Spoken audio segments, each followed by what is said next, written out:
Joining me now is Professor of Epidemiology at the University of New South Wales, Mary-Louise McLaws. Good afternoon to you, Professor. Good afternoon. Thank you for having me. Professor, what do you make of the Premier's decision today to slightly ease these restrictions over the Christmas period? From an outbreak management perspective, it doesn't make any sense. It's a bit emotive. And I understand completely how important Christmas is to Australians, regardless of their religion or their culture. Everyone loves this break, getting together with friends and family. But from a purely outbreak management perspective, the virus doesn't know that this is Christmas, and you're giving it 3 days to potentially spread. And if this had been any other time, we would have been under restrictions.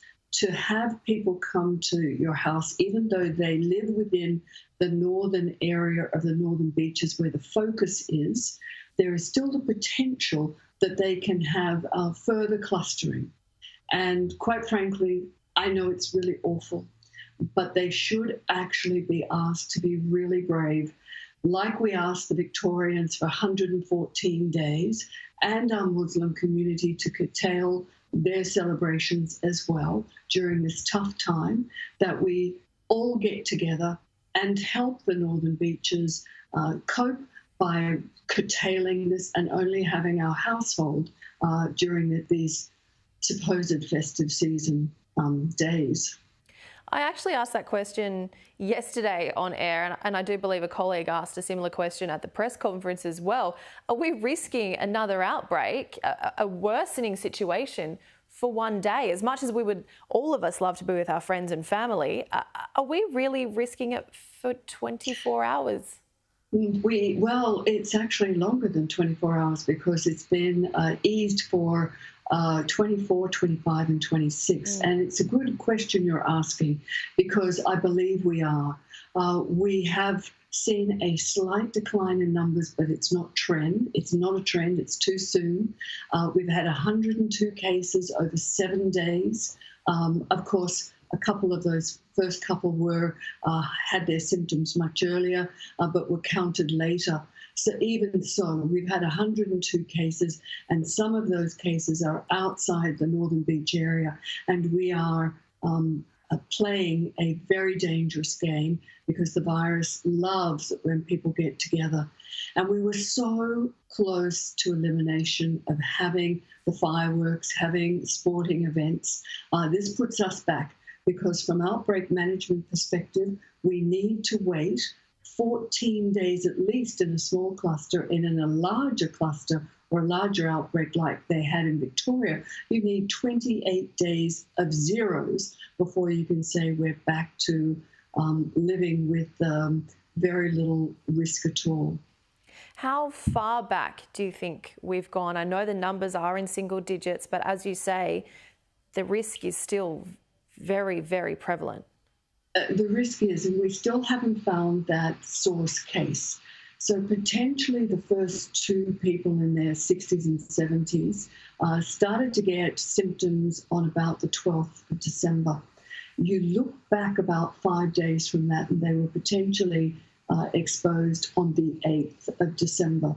So something has happened around that period, and they still haven't found that source case, which is very concerning because that source case would teach the authorities a lot about how to shore up the quarantine handling and the handling of return travellers. But also it suggests that this has been going on since the 8th of December. So it's gone on for a long time and potentially may go on for longer. And I just hope that the Premier is correct, and I've been overly cautious that given this lifting slightly of the restrictions, she hasn't made it more conducive for spread over this joyous period, instead of actually saying to everybody, regardless of where you are in the Greater Sydney, have your household only, let's be all on this together and cope and maybe celebrate post-Christmas what we were going to celebrate on the 25th. If we're looking at that date of the 8th of December, as you say, does that suggest that perhaps the virus has been in the community longer than we thought? Perhaps it's been going undetected? Well, it suggests that there was potentially what we call a common source or continuous source cluster. So whoever that source person was, they've come into that community, had several exposures over several days, and people have taken longer to get sick, because while the average incubation period is 5 or 6 days, it can take 14 days. So we've seen the numbers cluster up to today, mainly around now. But there were a few cases, at least 3 earlier on. So those people have been exposed around about the 8th or thereabouts, between the 8th and the 12th, when the couple started to experience symptoms and go and get tested. They experienced symptoms on the Saturday. They went and got tested and found they were positive on the Tuesday. So you count back about 4 or 5 days from symptoms, and that potentially is when they were exposed. And that's potentially when a couple outside of that real Northern Beach area, that peninsula, were infected as well. So we have about 4 people that were infected about the same time, or the others were infected by the same source person, but at slightly different venues, but all within the same community. There's not enough time for the first 2 cases to have infected the others, I don't think. Mind you, I'm just taking this from the data that we're given on the web and use my experience in outbreak to make those conclusions. Regardless, the numbers are too high. They're too close together to suggest that it's all finished, because they could be finding a few more. They've got tens of thousands of samples to test to get back to the community to tell us how many more are infected. And of course, many people are too busy to go get tested, so they may actually be infected. Hopefully they aren't. But I'm disappointed that masks aren't made mandatory. That would, of course, help while people are doing their pre-Christmas shopping as well. I just want to quickly touch on something else, Professor, moving forward. Now, this could be the world in which we live for some time. We do not know. Do we need to be looking at introducing new technology, new ways of coping with this COVID world?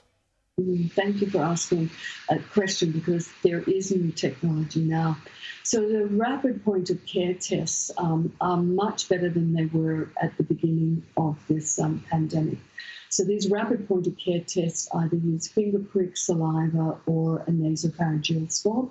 It takes about 15 minutes to get the result.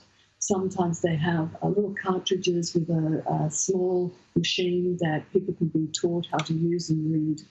And it takes a very short time, as I mentioned, 15 minutes, so that we could actually be testing people before they got on the plane coming to Australia, and when they get off. We could be testing people who work in quarantine hotels, so that they leave and they leave safely, so that we don't get seeded like we are now.